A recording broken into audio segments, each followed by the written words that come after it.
Welcome to the In Peace We Rest podcast. Welcome, guys. How are you? How are you doing today?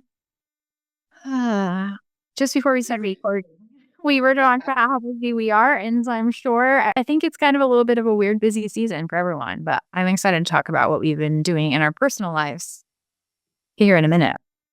Yeah. Yeah, absolutely. We all need those breaks in life, right? And how important is that? But let me go ahead and get us started. Let's get dropped in. Let's get synced up and get our hearts and our minds in one space. So we're taking a deep breath through the nose, all the way in, all the way up to the top. And I want you to hold and just reflect for a second, and then let it go through the mouth. Let it go, emptying all the way emptying, letting go. Breathing back in through the nose, again, holding at the top, breathing in that light, stars, the moon, the sun, holding it at the top of our mind, and then letting go anything in our way, anything that doesn't serve us, let it go through the breath, out through the mouth, emptying the lung all the way. Just when you think you can't let any more out, try to give it one more push, clearing the lens, getting all that gunk at the bottom, all that pollution in our air, getting it out. And then again, one big more deep breath through the nose. Inhale full, all the way up, holding for gratitude, clarity of mind, and inspiration. And letting go anything that chooses to stop that, anything that gets in our way, any negative space that needs to be brought to light. We call that it. We call in all those that ever loved us, this little soul in any lifetime before us, all that love, all that light. We call it in here now, into this space. Mm.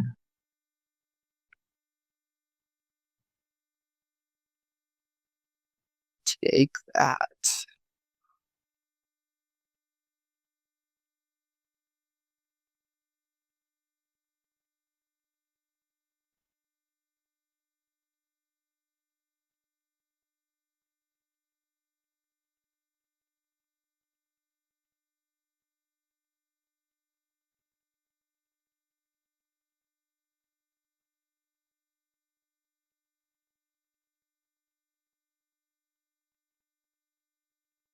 Here we are back at center.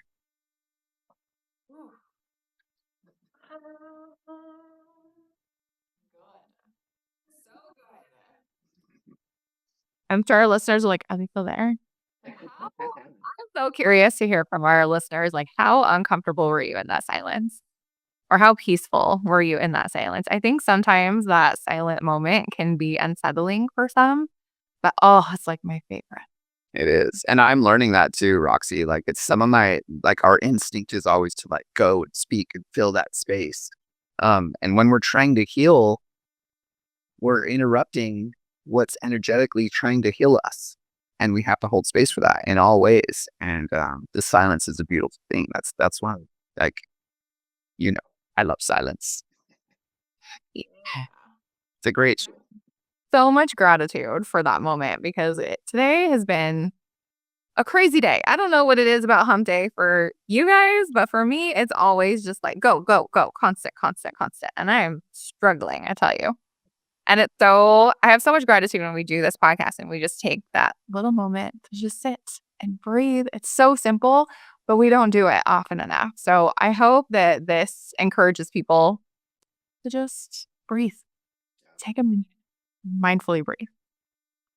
I took a minute this week. What did you? Sorry. I feel like too. It's like just like don't even make it so much about breathing, but just stop talking. Like just stop trying to be out. Yeah, I think that's interesting. Yeah. So this weekend, I feel like Roxy was just saying, what do we do this weekend? As I kind of interrupted her.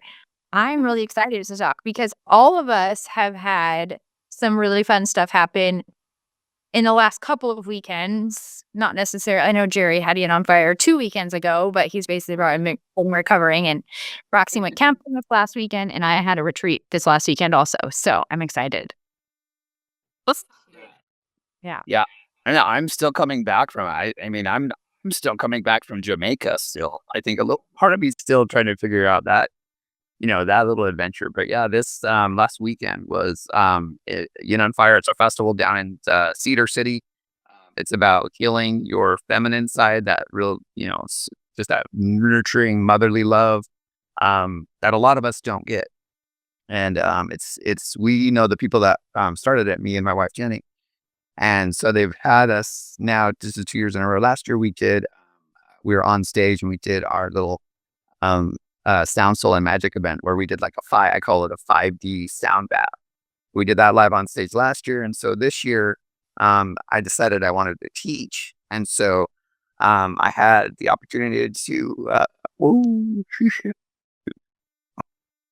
there's those emotions coming in. I got the opportunity to teach all of these people about grief in this space that was just so like, you're out in the desert.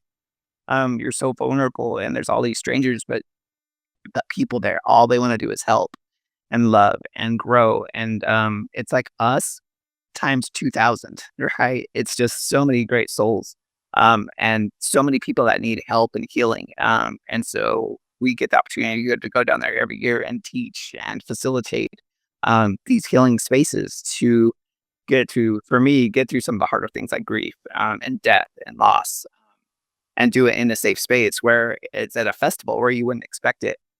So I get emotional about it because every single person that came to that class shared, and it was supposed to be like an hour workshop, and it ended up being 2 hours of just love. And I love that you brought up Roxy about holding space, because there's a moment during the class where this one woman was just lost in her grief and crying and wailing and I had to hold everything in me to hold back and not like just go give her the biggest hug and like hold her and let her know it's going to be okay.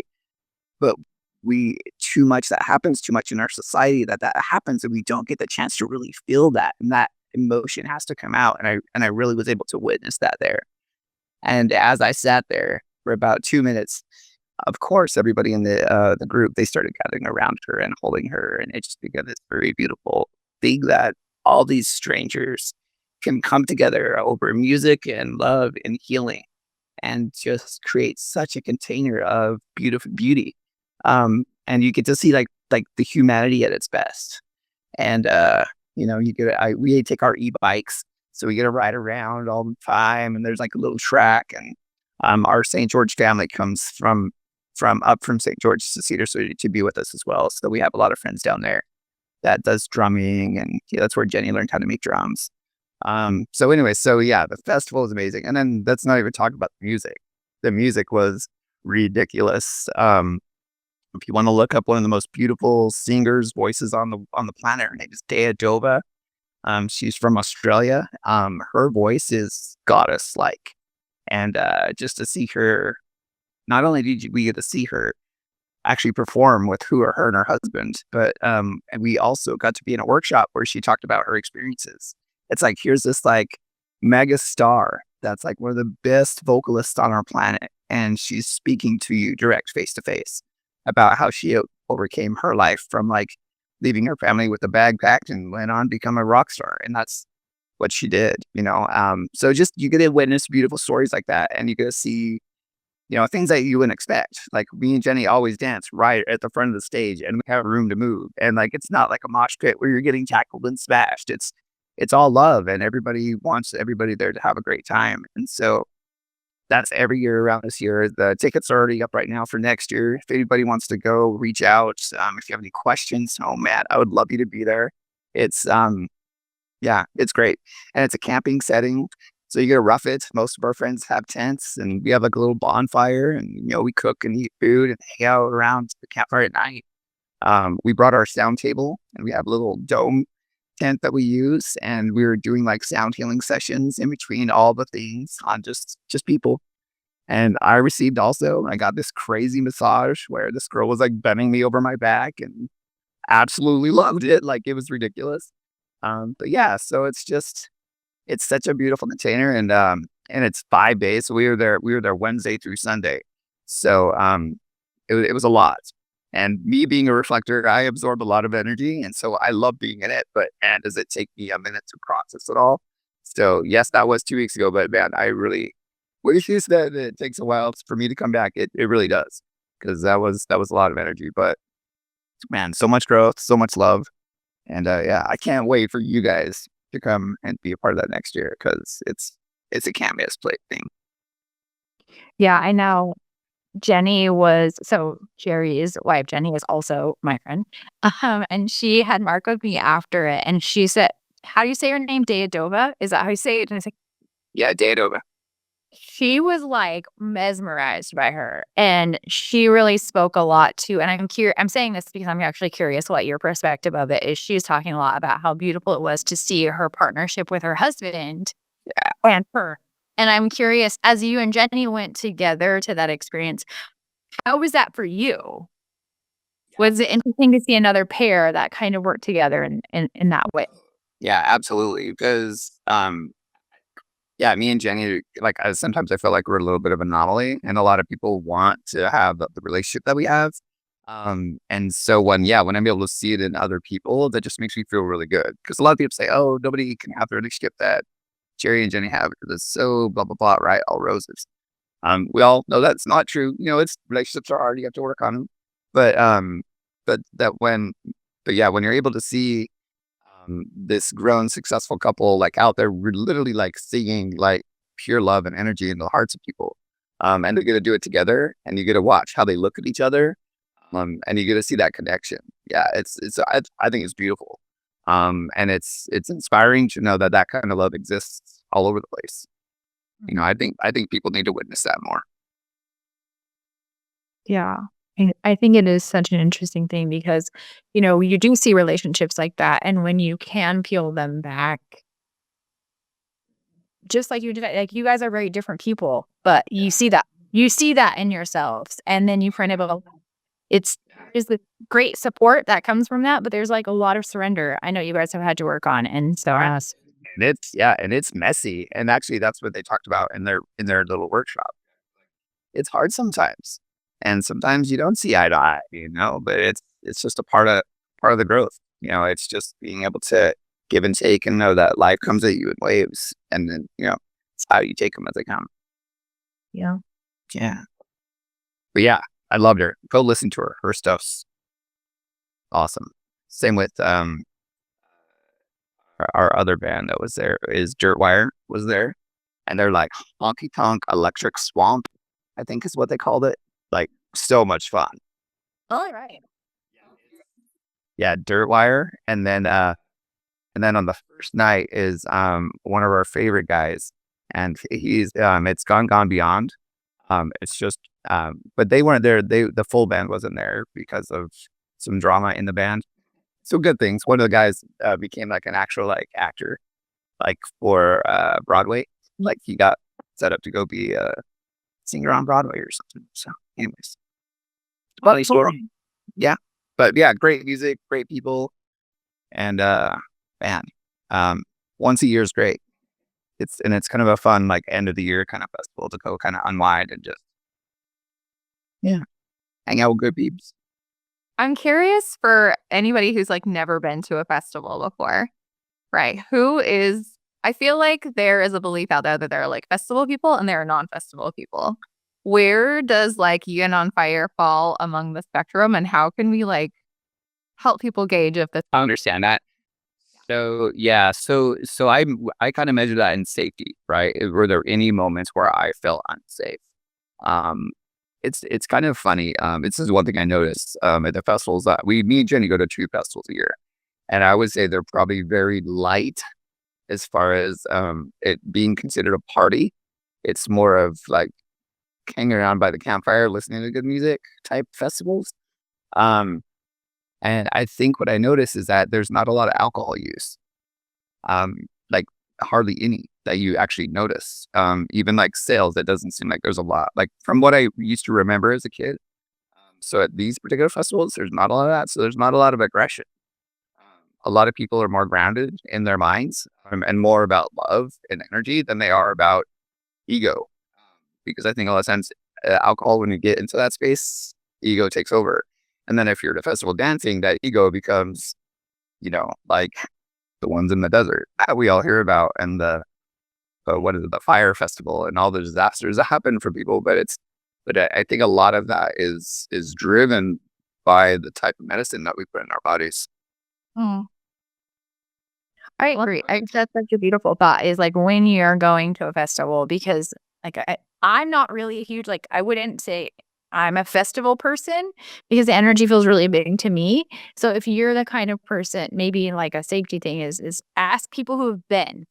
If you're thinking about going to a festival and you're a little leery, maybe don't go to a festival that someone you don't know has been to. Like, ask people about it before you just go crazy, because I think you can easily get into places that are a little bit unsafe. Yeah.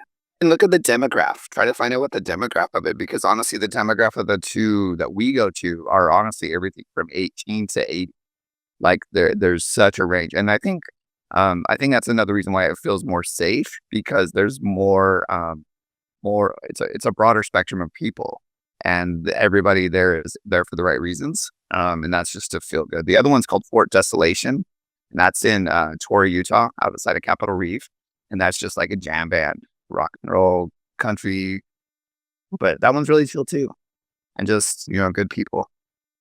But I think there's no reason to be afraid of. It's just, but look into it first. Look at the music, look at the people. It's like, if the music's really hard and like, that, just kind of think what the crowd's going to be like. But I think other than that, like Jasmine said, ask somebody that's gone to because I know there's a lot of people that I know that have gone to festivals where they've had just nightmares of a time. But then my and Jenny's experience has been, nothing but great. So. I'm so glad you had a good experience. Thanks for sharing that with us, Jerry. Jocelyn, I'm curious about yours. You went on a retreat last weekend, yes? I did. So, something that I want to, like, before I even get into my experience at the retreat. So, and I imagine this happens for festivals too. And it used to happen all the time. Like, in our studio, we used to have retreats more often. Spoiler alert, save the date. Is it the 9th through the 11th of October? Sure. Save the date. That sounds good. Mid-October 2025. October 2025, we'll be having another retreat. Anyways, we used to have retreats all the time, and I love retreats. They're so beautiful. It is that like clear space for me to break. But the other thing that happens for retreats is once you commit to going to a retreat, particularly in my experience, there's like a process that starts to break in your body. And there is this, like, usually when you go to a retreat, you have a bit of an intention. And so I signed up for this retreat 3 months ago, or maybe on the border of 4 months ago. I can't quite remember, but before the summer, like at the end of spring, beginning of summer, I signed up to go to this retreat. And my intention when I signed up to go to this retreat is that I wanted to take a particular horse with me, and I just wanted to go and I wanted to feel at peace in trail riding. Something I love riding horses, is a huge part of my life. And I used to go trail riding a lot when I was a kid. And when I got back into horses like 6 years or so ago, I kind of have just had this really interesting fear about it. There has been this, I don't know. Yeah, there's just been something that's been holding me back from going trail riding. And I've gone a few times, but I've never really felt at peace about it. And so I'm like, I'm going to do it. The person who was hosting the retreat is a lady that I know really well. She is a trainer. She is what I would consider a really safe person to guide, because just like festivals, I think you can go to retreats and maybe it can get a little wild and it can feel a little unruly. And I already have my own kind of scares and fears about going. So I really wanted to make sure that it was in a safe place. I didn't want to be hobbling my horses. I wanted to make sure that they were in stalls. I didn't necessarily want to be camping. So I wanted to make sure that I was staying in a home, just things to make myself feel comfortable, because I was already going to be uncomfortable. So throughout this whole process has been really interesting in the stuff that showed up for me. And so as the months got closer, I really started to see how much judgment I had about myself, how much I was trying to control the whole situation with my horse, and not in like really obvious ways. I would be thinking about where foot placement was. Is all the gear exactly right? Is my horse in perfect relaxation? If not, I shouldn't be going for it. There was just all of these little things that started to show up for me, and it was so interesting. And I feel like I had the most growth in preparing to go in the first place. And I'm sure we can go into that in a whole different time because I can talk like the whole I could go on about it. But I want to get to I was supposed to leave for the retreat on Thursday night. Everyone else left. Everyone else got there Thursday night. I didn't get there until Friday midday. And I want to explain why and why I wasn't bothered about it, because I really do believe that our guides put us in places in particular times. So I get to the barn on Thursday and my horse wouldn't load in the trailer. And I think old me would have been really frustrated and upset. And there were moments of that, like not so much frustrated that she wouldn't get in, but it was more of like a sadness that this experience that we had been preparing for wasn't going to happen. Because I was like, I'm not going to force her to do it, just the same as I wouldn't want her to force me to do it. And I let go. And I finally was like, if she doesn't get in by this time, then I'm just going to take a different horse, is where my brain went immediately. So she didn't. And I go to load up another one of my horses, and my other horse loads in the trailer just fine. Everything's fine. Parker was with me, so I had to come and drop him off at our house, which is just a few minutes away from our barn. And I get to the house, and I'm just feeling really uneasy. I'm like, this does not feel right. My other horse, she's trailered lots of times. We've gone to different places. Like, that's not usually a problem for her, but it just felt really not good. Really, really not good. So I left as if I was going to go. And by the time I got to the stoplight, like my guides were just saying, no, it is not correct. This is not the time. And even Parker had told me, he said, hey, don't go just because you're trying to go. Like, don't take Sunny because you just are trying to take a box. And earlier in the day, I had this book, and it's called, just happens to be right. It's called Journey to the Heart. And I looked at the prompt for that day, and that was the prompt. Don't force yourself. Don't force yourself into something just because you said you were going to or whatever, right? And so I did. I did. I just turned the car back to the barn, and I got Sunny out of the trailer, and she was not okay. She was really sweaty and really hot, and you could tell she just was not ready to go. So I put her away, and then the events that kind of transpired after that were kind of crazy, because there were some things that were happening at the barn that I felt like I needed to be there to support. And so this was all happening I think I got to the barn at like 1. I didn't leave the barn until 9. That's how long I ended up staying. And only about 30 minutes of that was trying to load horses. Then it turned into this, I needed to be there to support someone else. I needed to be there. My barn family needed to be together to support someone else that was going through something. And I wouldn't have ever wanted to be in a different place. I would have wanted to be exactly there. So actually, once all of that settled, I was like, I'm just going to try to load Indy one more time, because I had messaged the girl who was hosting the retreat, and I said, I don't know if I'm going to be able to make it. This is going on. And she says, well, just try tomorrow. Just try tomorrow and see if it feels good for you for tomorrow. And I was like, oh, yeah, I could just come tomorrow. Like, it's only an hour from my house. I could totally just come tomorrow. It's not a big deal. And we can still complete our like goal or mission or whatever. And so I go to load Indy in the trailer, and she jumps in the trailer almost immediately. And for me, it was just like this, like, ah. Like she didn't feel right. I didn't feel right. And once everything was cleared up, then we had the green light to go. So the next morning I decided to go, And Indy loads in the trailer first thing in the morning. We head up. We get there. Well, I guess I didn't leave first thing in the morning. I slept in a little bit. I'm not gonna lie. Then I went. And because I had already seen the itinerary and it was fine for me to go a little later.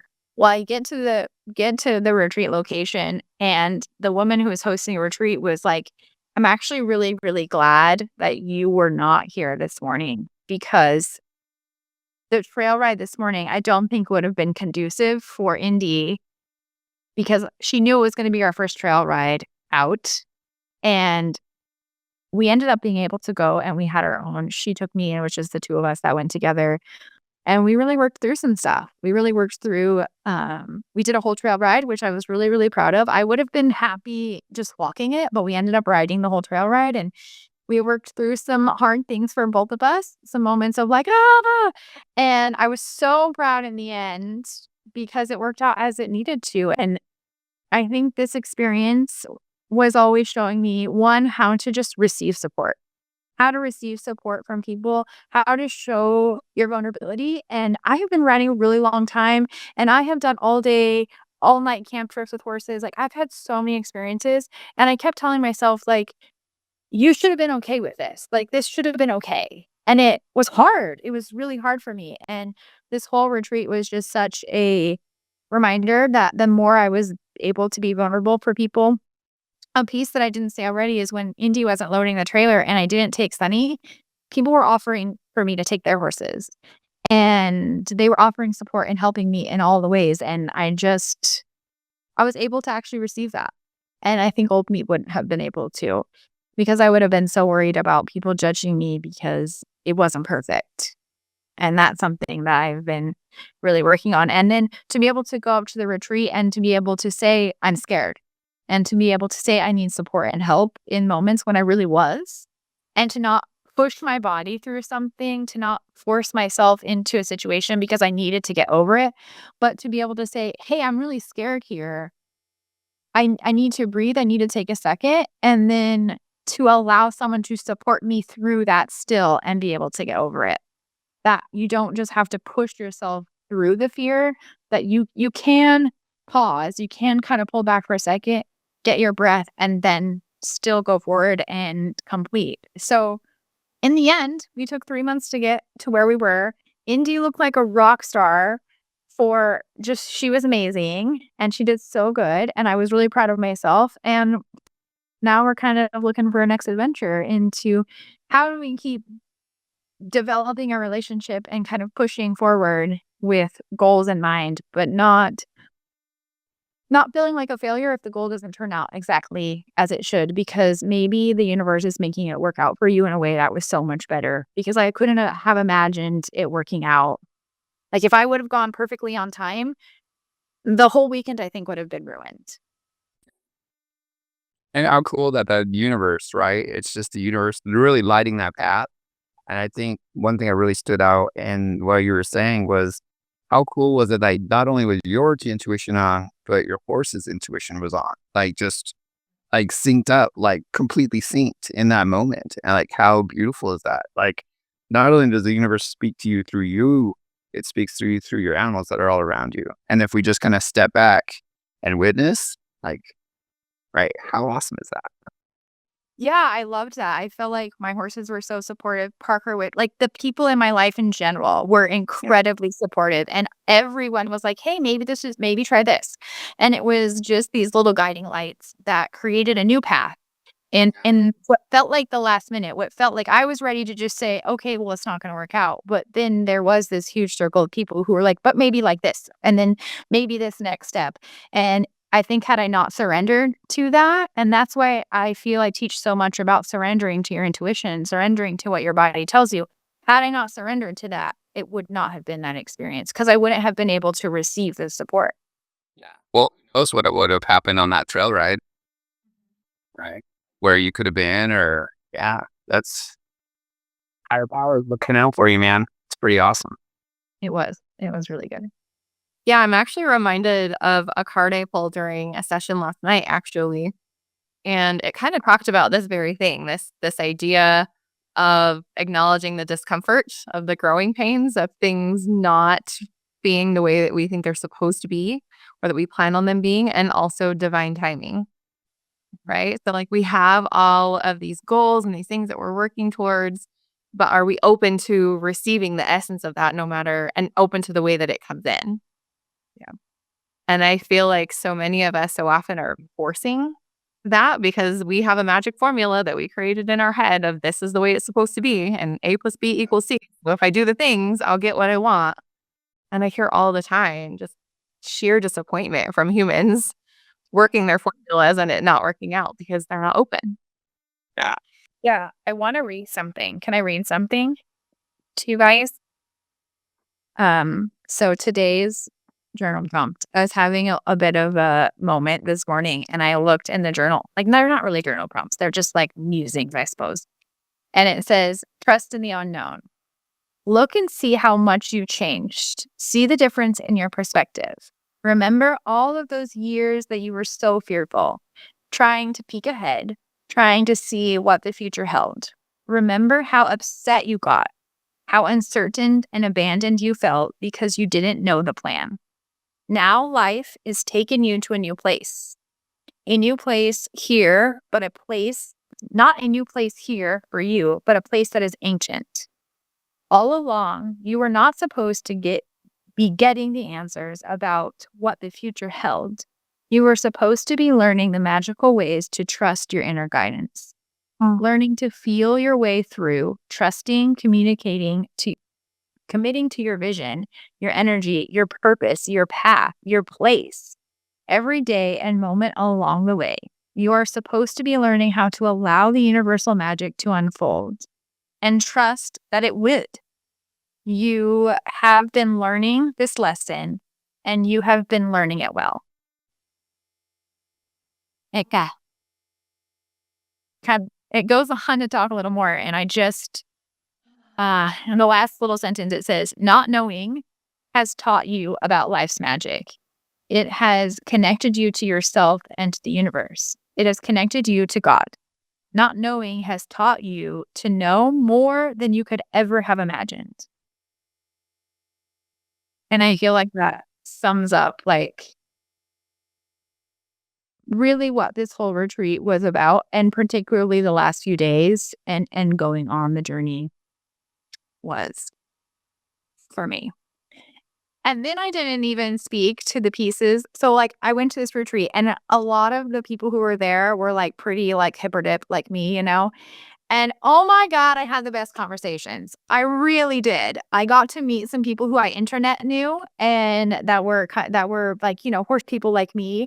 And it was the freaking best time. Like we laughed so hard and we just, it was so nice to go having so much fear of being judged, of like not being perfect, because that really does show up a lot in the horse world. But to just like really be embraced. Like I literally walked in the door and everyone was in like having lunch and it was like so much. I had to like sit down because it was like so much support that was coming. Oh, Jasmine, we heard. We really hope that you would get here today. Oh, here's this for you. Oh, we can get you some lunch. It like blew my mind. It blew my mind. And then even later on into bonfire time, I just had some really beautiful conversations with you know, just allow the weird conversation to unfold. And then you go into these deep places that you just don't really get to have all the time. So that was another piece that was just the freaking best. I had so much fun. And I really feel like I met people who I've maybe known in other lifetimes, you know, like there was just soul connections that I needed to make. So that was a whole different fun piece that I didn't even talk about in the beginning. I always have these are my weirdos. These are the people that get me. Yeah. I love it when you get in those situations. That's the best. It was the best. There's like your body responds with just ease and relaxation and like, oh yeah, I could just be here. I don't have to like try too hard or worry about what anyone else is thinking. Like these are my weirdos. We're great. I can take my ego and put it just down, and I don't need my ego right now. I can just be. Yeah, it's so nice. I didn't have to filter my weirdness for a couple of days. It was pretty fun. Not that I have to filter, and I don't usually have to filter too much, but it was really interesting to go into a horse world where I actually didn't know anyone. I knew the one person who was hosting it, and I didn't really know anyone else. And so yeah, it It was a fun deal.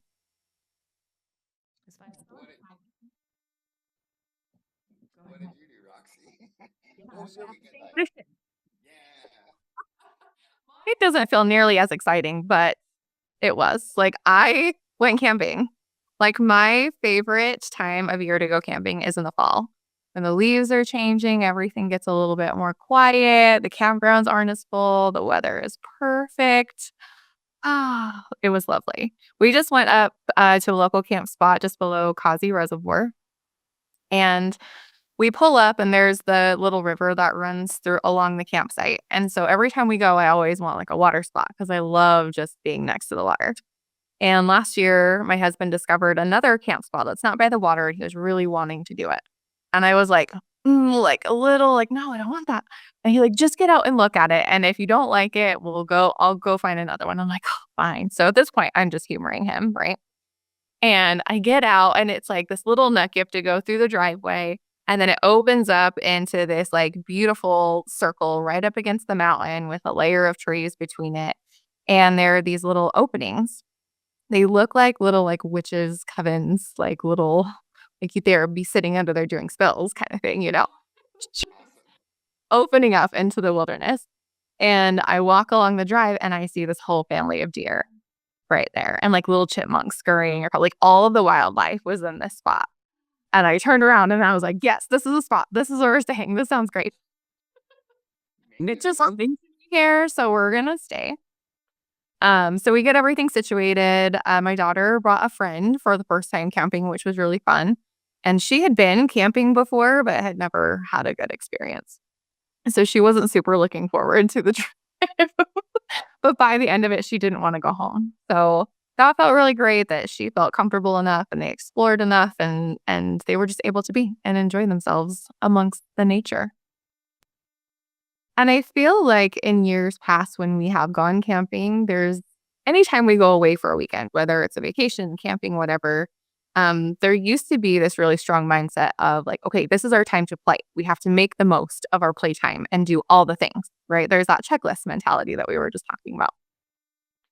And I feel like we have softened to that so much, but this felt like the first time that we were really able to do no checklist things. Like we just sat together. We sat together, we walked along the campground, we played with the dogs, we looked at the leaves, we sat around the fire, like very simple things that on paper we accomplished nothing. But there was so much beautiful connection and it was lovely. Like it was so lovely to just I think sometimes that agenda gets in the way sometimes, right? Like and it kind of gets in the way of like letting the universe really show you what it wants to show you. So yeah, I love that because I know we need an agenda and I know we need a checklist. Not like it. I think it does take away. We did a trip like that to Hawaii a couple of years ago now. And I remember thinking, oh my gosh, this was the best trip afterwards, after it was done. Because we had I think we planned 2 things. And we were in Hawaii for like 4 or 5 days. And we 2 things that were like solid. Like these are the 2 things that we want to do. And the rest of the time we just sat by the pool. And it was seriously exactly like you're saying. Like it was the best. Like we didn't try to see all the Hawaiian things. Honestly, we didn't really even leave the resort. But that's what it ended up being. It ended up being the best vacation because you didn't need to do any more things. You're able to just relax and let the universe come to us. And I'm always reminded of that. Like the trees don't move. Like they just sit there and they let things come to them. and it's so fun to see the different things that do come to you when you sit, when you just allow your to be. Even just the richness of the conversations that we were able to have was beautiful. Like we all got to know each other on a different level and talk about hippie shit, which is my favorite thing to do. In this podcast. That reminds me one thing you said about nature, I think it's really cool is even I think when you're in a real deep spiritual place, there were a lot of times when I was at my camp and I was just meditating and all of a sudden there'd just be this wind that would come through like right as I need like this clarity or this almost like baptism in my mind. Huge wind comes through the camp, but just like so sporadic and like the timing of it, like I think if you're so stuck in it, you don't see things like that, right? Or like or if an animal comes up to you in nature and like just sits with you, right? When we're so busy, we don't get a chance to actually enjoy that and like really connect. Man, yeah, so it's a beautiful space to be able to be in to witness like nature and just this beautiful earth that we live on. I mean, holy shit. And we observed so much. Like there were bald eagles that were flying over the campground, like so close overhead. And those are so majestic to see in person that close. It's like feel patriotic AF right now. Just sitting in its presence. One of my favorite moments though actually started off really frustrating. I think it was Saturday morning. Our dogs, they are on a schedule. And my husband wakes up typically really early to go to work. And so camping, our dogs don't know the difference. And so they're trying to get up at 4 a.m. to go outside and go to the bathroom and do all the things. And so my husband gets up. I was just going to stay inside and sleep because he takes care of me like that. And all of a sudden, I see this like whoosh. And so he had started a fire outside because it was freezing while we were up there. And I was like, well, am I going to let him sit out there by himself? And like a morning fire sounds delightful. Let's go outside. And it was like the middle of the night. It was the early morning hours, but it might as well have been the middle of the night. It was pitch black dark. You saw every single star in the sky. The moon was out so bright. And it was cool to see how all the stars had shifted in such a way, like these constellations that were over here last night are now over here. And we just got to observe everything. It was so lovely. And I don't think I've really taken the time to appreciate a morning dark sky in really long time. I had a similar experience like that on Saturday morning too. I had, it's very rare that I get my horses are close to me, but like they're not on the same property as me. So it was like such a blessing to get up and have to go feed in the morning. And so I was just kind of restless and I was like, I'm just going to get up. And I walked out of my, like, 'cause I had these little cabins and I kind of walked out like onto like a bit of a deck. And I just got to, again, yeah, I got to see the sun come up.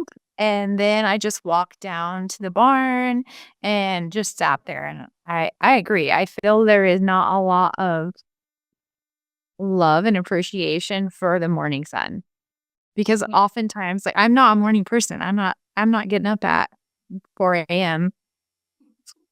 But when I do always feel really good. Same. Every time I'm like, why don't I do this every day? I'm like, oh yeah, because I'm tired.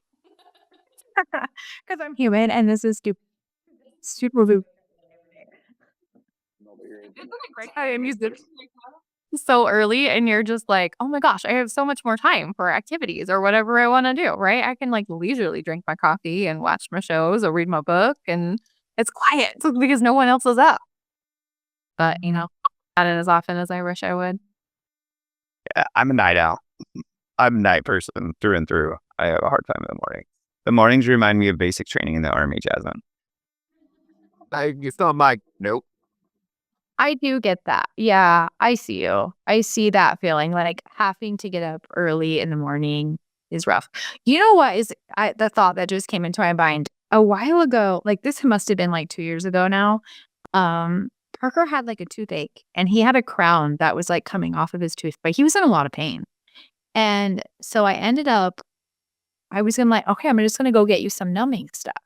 Well, we kind of we live in the suburbs, but there's not like a Walgreens, like a 24-hour Walgreens, and Walmart here is not 24 hours. Like, so I had to drive to almost to your house, Rox. I had to go all the way to South Ogden to that Walgreens over that direction. That's like the closest 24-hour situation. Because of course it's like 1 a.m., like that kind of thing does not ever happen at 5. And if it did, you're not going to even think about it. But I remember driving back and I was like the only person on the road. And I had the thing that I needed. So I was like relaxed now because I'm like, okay, he's going to be good to go here in a minute. I'm going to be able to give him this thing. I had a couple options for him. So that felt really good. I knew I was going to get him handled. So I was softer when I was driving home. And there is something really peaceful about when it's just you and a couple people or just you and you're just driving. You just see places that you've seen a million times. And I'm always reminded, like we always say like out in nature. Well, like everything is nature. Like even like at our house, like this also nature. It's just not like the sexy nature. And anyway, it was really interesting to see, the nature of the city and see what it's like in the evening because I'm not usually out at 1 a.m. That's not really what I'm doing. That was one of my favorite things when I worked graveyards was that like when I go on my break and I just go out at like 2 or 3 in the morning to go get lunch or whatever. But yeah, just the peacefulness of it all, just the stillness of the world, right? Yeah. And it really reminds you, yeah, it's so peaceful. Yeah. My favorite things are like when I do road trips all by myself, like those are some of my favorite times. Like as far as like healing goes. Yeah. Just having that space. The space of stillness. And I feel like, yeah, it's just so interesting how often I'm like so many stories are flooding. Even one time Roxy and I were coming back from Logan and there was like crazy stillness. And I mean a little bit because I wasn't feeling well. But like I remember just laying my head down as she was driving us home and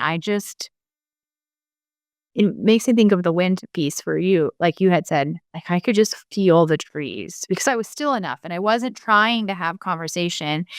And I could feel Roxy just being supportive of me. And so how much do you allow that in your life? Much do you just allow yourself to sit in whatever situation that you're in? And I feel like that's everything that was all of our experiences was just being in the present moment. Yeah. And allowing yourself to feel it. And how did that shift your experience? How did that help you dig deeper into the current relationships or help you feel more safe in whatever was already happening? Yeah. And how did it change your perspective? What did it do to really shift and change you? Because I think in the stillness, that's when you get like those real big ahas, right? That, oh, this is how it can be. The universe wants it to be easy for me? What? And it's like so in your face. It's like in your face too. It's like almost like ta-da, that's it. Like, and usually the big ahas are like they're big because you're like, oh my gosh, this has been in front of my face all this whole time, and I'm just now sitting still enough to hear it. Yeah. Mm. Me and Jenny always ask, so like, oh, we're trying to manifest a Tesla. We're trying to manifest a Tesla. And what it turned out is we're trying to find a vehicle that was a really good quality car that drove us everywhere and was like electric. And that's what we already had. So the universe was like, I'm not giving you another one. You already have one. Why do you do that? And so it's, you know what I mean? It's kind of funny. Like, so what you wish for is never what you really want to manifest. It's what you need and what space that fills. But if you don't have the space, yeah, how does it fill it up? What was that? I was just saying, what's that deeper desire behind the thing? Like for me, going to the retreat, the deeper desire was connection with people, right? Like mostly always my things are like, I want to feel connected. I want to feel more connected. That always is showing up for me. And I get other people's deeper desires are different. And that's beautiful. Like whatever it fills your cup. I'm not saying that connection needs to be your deep desire, but it is mine. And so every time I go into these experiences, every I could list you 100 big experiences I've had, and every single one of them is always going to be around surrendering to the supportive people around you. Is almost always going to be the catalyst. And when I soften to that, I have these crazy experiences that are not even really that crazy. It's just like like you said, this is how it could be. Yeah, it's simple. Like once we get out of our own way. Yeah. Isn't it interesting too how our instinct is to reject the simplicity of life? Like, no, that can't be true. Mm-mm. Well, how long have our ancestors struggled, right? It's been hard for how many generation after generation. It's been a struggle, right? So it's almost like expected. So when it's not there, that's why we're surprised. What? And there's like space now for me to be and do nothing. That's fun. That could be able to do. How am I feeling? I feel like this feels complete to me. Yeah, I feel great. Any last words? No, this feels lovely. Thank you guys so much for sharing your weekends with us. This was like a fun, lighthearted episode, and I know we had planned to talk about things, but we're gonna save that for the next episode. Yeah, and I hope that you guys start to see this sort of thing in your life too. As you read, as you experience us, as you experience yourself, as you're just in the present moment. I hope that these stories help you get to know us more and where we come from, but also get to know maybe there's pieces for yourself in these stories too. Yes. We hope you guys find the stillness in your moment today. Take some time in the next week. Get up early, go out and look at the stars, and just stand in awe and listen to your heart and see what comes up for you. Thank you guys so much for listening.